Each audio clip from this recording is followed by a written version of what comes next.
네, 안녕하세요. 라임입니다. 일단 뭐 주식 차트 외의 걸 좀 보면요. 트럼프가 그들이 다시 협상에 나오든 말든 저는 상관없습니다라 그랬잖아요. 굉장히 상관이 있다라고 해석하면 돼요.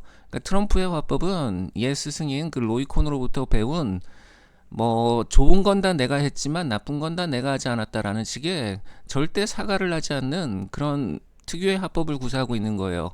그러니까 얘 정신세계까지 그런지는 잘 모르겠지만 적어도 겉으로 드러나는 건 트럼프는 절대 여유 있고 뭐 허세가 좀 있고 그죠? 하여간에 겉보기엔 굉장히 자기는 아무 문제가 없고 세상 모든 일을 다 자기 마음대로 할 수 있다라는 이런 뭐랄까 보여주기식 쇼맨십이 굉장히 강한 정치 리더라고 볼 수 있어요. 그렇기 때문에 지금 상황에서 트럼프 입에서 뭐 이 문제가 뭐 굉장히 큰 문제고 뭐 중대한 사안이다 뭐 이런 식의 말보다는 뭐 나오든 말든 상관없다 나는 아무 문제가 없다 이런 식의 말이 나오는 게 당연한 거예요 사실. 근데 트럼프가 이렇게 얘기할 때는 자기는 굉장히 신경 쓰고 있다예요. 트럼프가 이란이 협상장에 나오든 말든 정말 상관 안 할 거였다면 이렇게 빨리 다시 봉쇄라는 압박 카드를 꺼내면서 이란을 압박해서 이란이 하루빨리 어떻게든 결단을 내리기를 이렇게 뭐 시간이 촉박한 사람처럼 압박하진 않았을 거예요. 제가 볼 때는 이란을 압박해서 다시 협상장에 불러들이는 게 트럼프의 목적이고 충분히 그게 가능하다라고 보고 있기 때문에 아직 전쟁을 제기하는 걸 서두르진 않고 있다라고 볼 것 같아요. 일단 그래서 저도 결국은 이란이 협상장에 나와서 둘이 타협점을 이루고 협상으로 이 전쟁이 끝난다라고 보고 하고 있는 거예요. 아, 그리고 이재명 대통령이 이스라엘을 디스했는데 원래 우리나라 조선 속담에도 뭐야 때리는 시어머니보다 말리는 시누이가 더 밉다라는 말이 있어요. 그죠?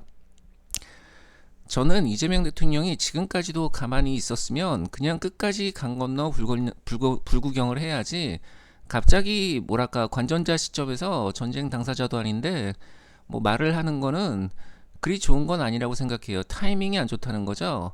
그러니까 사실상 이스라엘에서 네타냐후를 그냥 우리가 가만 놔둬도 이스라엘 내에서 나중에 언젠가 서로 싸우게 돼 있어요.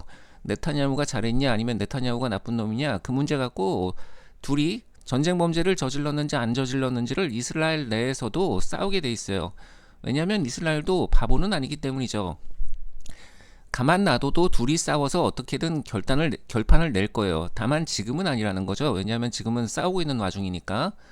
아니 그래서 가만 놔둬도 어차피 네타냐후는 제가 볼 때 끝이 좋을 사람은 아니에요. 이번 어떤 혼란 시기가 지나면은 네타냐후도 전쟁 범죄자로서 이스라엘 내에서 그냥 자기들 스스로 알아서 처리할 것 같아요. 근데 지금 한국이 그래도 명색이 우방국인데 그죠? 이스라엘은 한국의 굉장한 우방국이에요. 특히 한일 간의 분쟁이 있었을 때 항상 우리 손을 들어줬던 나라 중 하나기도 하고 그리고 이스라엘은 굉장히 뭐랄까 뒤끝이 강하죠. 뒤끝이 강하다는 건 한국은 전쟁 후에 맨날 일본과 독일이 뭐 전범국가니 뭐니 하면서 독일차 일본차를 뭐 사실상 좋아하지만 이스라엘은 얼마나 뒤끝이 강하냐면 그죠? 전쟁 후에 독일하고 일본차를 거의 타지 않잖아요. 그래도 뭐 동양의 듣보잡 대체 국가인 한국의 차를 주로 많이 사주는 나라예요. 그러니까 경제적으로도 뭐 외교적으로도 항상 우리나라의 우방 국가인 이스라엘을 디스하는 건 특히 이런 타이밍에 디스하는 건 제가 볼 때 가만히 있는 이만 못하거든요.